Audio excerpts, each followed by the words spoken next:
It is strangely coincident that American industry is taking over the golden thread code of ethical practice, while China is taking over the methods of America to give force to its ethics. East and West are meeting, and each is giving to the other. We of the West have formerly looked upon the Chinese as heathens to whom we sent our missionaries to teach the brotherly love principle of Christianity. We, whose average of murders was 1 every 30 minutes, might well have been the recipients of missionaries from China to teach us the code of ethics of a people who had but 1 murder in many years in a city of 1 million people. The brutal war history of the empire-building period of slaughter for the possessions of others has left us an inheritance of criminality, which is one of our greatest menaces. The sanctioning of national criminality has fathered individual criminality. Western theocracy has preached brother love as a religion for centuries, but has not practiced it, while China has held its people together by practicing it as a code of ethics for 5,000 years. The golden thread of the East is now brilliantly illumining the pattern of Western business practices and spreading its gospel around the world more effectually by practice than all the centuries of preaching it without practice have done. This trend of thought could be well summed up by the words of the late Sir Edward Beatty, who said, "As between nations, so between classes, fear breeds hate, hate breeds war. Little kindness constitute the march to better things." The practice of the moral issue, rather than preaching it, is well manifested in the words of Thomas J. Watson, who said, "In all the 79 countries in which we do business, we are all one brotherhood. We have but one thought, one creed, mutual helpfulness to each other.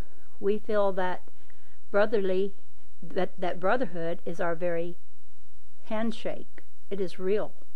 Our very real language is a universal one. We all understand each other no matter what our tongue. We want that friendliness to reach out into every other business."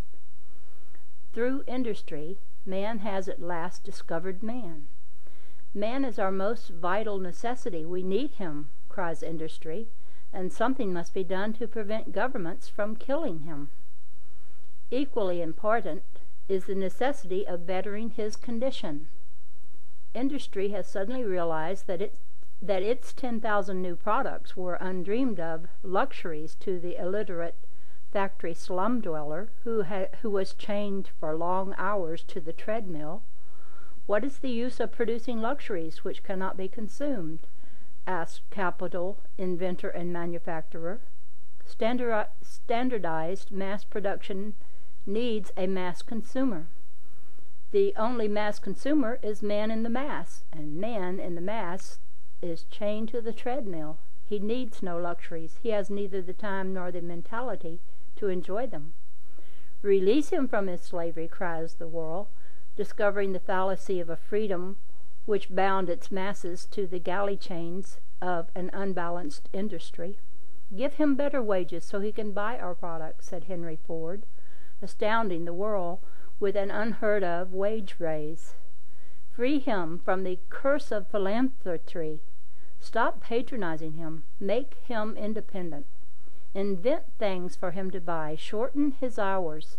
Teach him better things. Give him what he wants, and educate him to make our luxuries his necessities," cried Charles Kettering. "Take him into partnership with us. Let him help run our industries," urges Paul Lynchfield, as he established a mutual governing body of the Goodyear Rubber Company.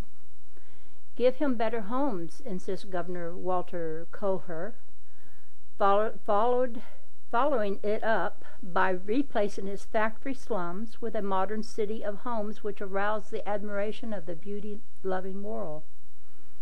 This is not the machine age, it is the age of man. All our dealings begin with man and end with man. There is nothing else higher in this universe than man. To make a business grow, begin growing men, said Thomas J. Watson. head of probably the most stable and ethical character-building business in the world today. Remember, this is back in the 1940s that he was writing. In vain we build the city, if we do not also build the man, sings Edward Markham. We need a university of man, suggested Dr. Alexis Carrel. Plans for man's physical, spiritual, and mental betterment issued from the leaders of thought throughout all industry, and many millions were given by John D. Rockefeller Jr. and other great philanthropists for that purpose. Medical help and hygiene replaced missionaries. Gerald Swoop, Owen Young, Walter Chrysler, Myron Taylor, Clarence Woolley, the McCormicks, and the DuPonts offered various plans of profit sharing, bonus giving, and job insurance, including innumerable educational plans, all aimed toward raising the standard of living for man in the mass. This growth was so rapid that in one generation a factory wage of 20 cents an hour for a 10 to 12 hour day grew to $1 and more for an 8-hour day. Through higher wages, human classes are gradually leveling in accordance with God's plan for the unfoldment of man.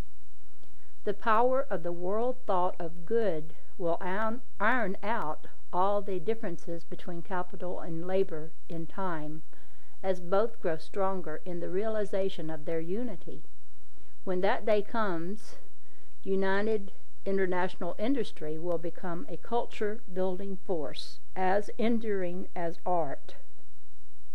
Truly, one world of unified man is in the making. The troubles of today are but the labor pains of its birth. Our thinking is changing because our knowledge is changing. Cosmic man is replacing material man. 2 centuries after we first heard the words, "Love thy brother as thyself, and do unto others as you would have them do unto you," we are beginning to comprehend their full meaning. Full comprehension of their inevitability as universal law will give birth to a new civilization based upon love, as the universe itself is based upon love.